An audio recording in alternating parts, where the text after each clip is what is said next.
ৰাইজৰ issue based ৰাজনীতি start কৰিবলৈ আহিছোঁ and this is the beginning আৰু এইটো বহুত দীঘল প্ৰচেছ যাব।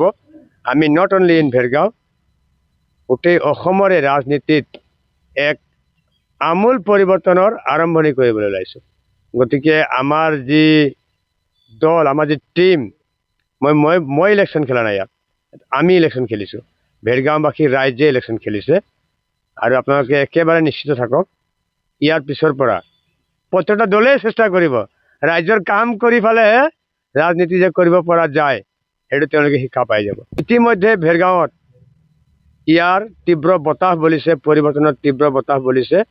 আপুনি কৈছে বিগ ব্ৰাদাৰ বিজেপি বা BPF বা BPL, বিগ ব্ৰাদাৰ হয় তেওঁলোকে, কিন্তু বিগ ব্ৰাদাৰ ইজ নট আনডিফিটেবল। এনেকুৱা নহয় যে তেওঁলোক অপ্ৰতিৰোধ্য, এনেকুৱা নহয় যে তেওঁলোক অপৰাজেয়। আৰু এইবাৰ স্মল ব্ৰাদাৰৰ হাতত, য়ংগাৰ ব্ৰাদাৰৰ হাতত বিগ ব্ৰাদাৰ ধৰাশায়ী হ'ব, এইটো খাটাং। সেই বস্তুটোকেই ওলট পালট কৰি দিয়াৰ উদ্দেশ্যটো আমাৰ। আৰু এই প্ৰস্তুতিৰ পিছফালে মোৰ এই টিমটো আছে, এই গোটেই ডাঙৰ টিমটোৰ এটা অংশহে ইয়াত আছে। আৰু হাজাৰ হাজাৰ ল'ৰা ছোৱালীয়ে, যুৱচামে আৰু মানে ইমান দিনে বঞ্চিত শোষিত ৰাইজে ভেৰগাঁৱৰ পৰাই পৰিৱৰ্তনৰ বিগুলটো বজাব বিচাৰিছে। আৰু ভেৰগাঁৱে ইতিহাস লিখিব, সেইটো ইতিমধ্যে খাটাং হৈ গৈছে। আৰু আমি ভেৰগাঁওবাসী ৰাইজক, জাতি বৰ্ণ ধৰ্ম ভাষা নিৰ্বিশেষে ভেৰগাঁওবাসী ৰাইজক মই আহ্বান জনাব বিচাৰিছোঁ, মোৰ বিষয়ে তেওঁলোকে সোধ-পোছ কৰক, জানক আমাৰ যিটো টীম আছে সেই টীমটোৱে কেনেকুৱা আন্তৰিকতাৰে, কেনেকুৱা সমৰ্পণেৰে, with what type of dedication তেওঁলোকে লাগিছে, সেইখিনি কথাৰ বিষয়ে অধ্যয়ন কৰক। আমি ইয়াত কাকো সমালোচনা কৰিবলৈ অহা নাই।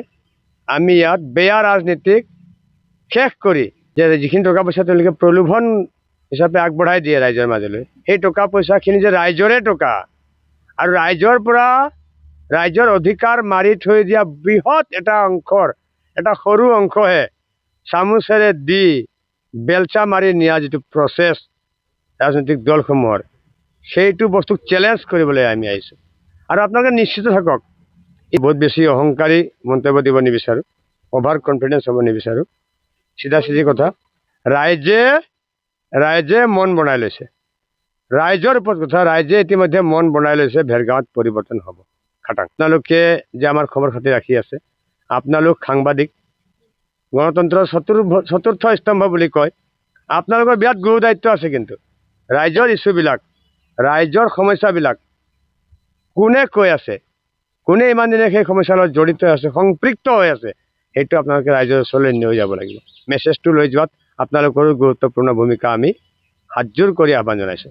মই সকলো ভেৰগাঁওবাসী ৰাইজক আহ্বান জনাইছোঁ, আমাৰ ভাৰতবৰ্ষৰ এগৰাকী অতি সংগ্ৰামী নেতা, মানে সংগ্ৰামৰ লিগেচি থকা এটা পৰিয়ালৰ এগৰাকী সুযোগ্য সন্তান, আৰু সমগ্ৰ ভাৰতবাসীৰ ট্ৰাইবেলসকলৰ এজন আইডিয়েল হিৰো, মাননীয় হেমন্ত সোৰেন মহাশয়। তেখেত ঝাৰখণ্ড মুক্তি মৰ্চাৰ সভাপতি, লগতে ঝাৰখণ্ডৰ তেওঁ মুখ্যমন্ত্ৰী। তেখেতে মোৰ হৈ প্ৰচাৰ চলাবলৈ অহা কাইলৈ অৰ্থাৎ 31 মাৰ্চত আমাৰ ভেৰগাঁও সমষ্টিৰ অন্তৰ্গত বৰঙাজুলি চাহ বাগিচাৰ ফুটবল গ্ৰাউণ্ডত হেলিকপ্টাৰ লৈ নামিব। সমগ্ৰ জাতি ধৰ্ম বৰ্ণ ভাষা নিৰ্বিশেষে সমগ্ৰ ৰাইজে আহি তেওঁৰ এই সভাত যাতে যোগদান কৰে, অংশগ্ৰহণ কৰে, তাৰ কাৰণে আমি আহ্বান জনাইছোঁ। ইতিমধ্যে আমাৰ টিমটোৱে তেওঁৰ সভাত যাতে হাজাৰ হাজাৰ মানুহ জমা হয় তাৰ কাৰণে ইতিমধ্যে সকলো ধৰণৰ প্ৰস্তুতি চলাইছে। আৰু আমি বিভিন্ন জাতি জনগোষ্ঠীৰ মানে 12 বৰণীয়া সংস্কৃতি প্ৰদৰ্শন কৰাৰ কাৰণেও তাত ব্যৱস্থা কৰিবলৈ চেষ্টা কৰিছোঁ। সকলোকে পুনৰবাৰ আহ্বান জনাইছোঁ, ট্ৰাইবেলসকলৰ নেতা, ভাৰতৰ দলিত পিছপৰা শোষিত বঞ্চিত জনতাৰ এগৰাকী সুযোগ্য নেতা হেমন্ত সোৰেনৰ এই সভাত সকলোকে দলে বলে আহিবলৈ আহ্বান জনাইছোঁ। ধন্যবাদ।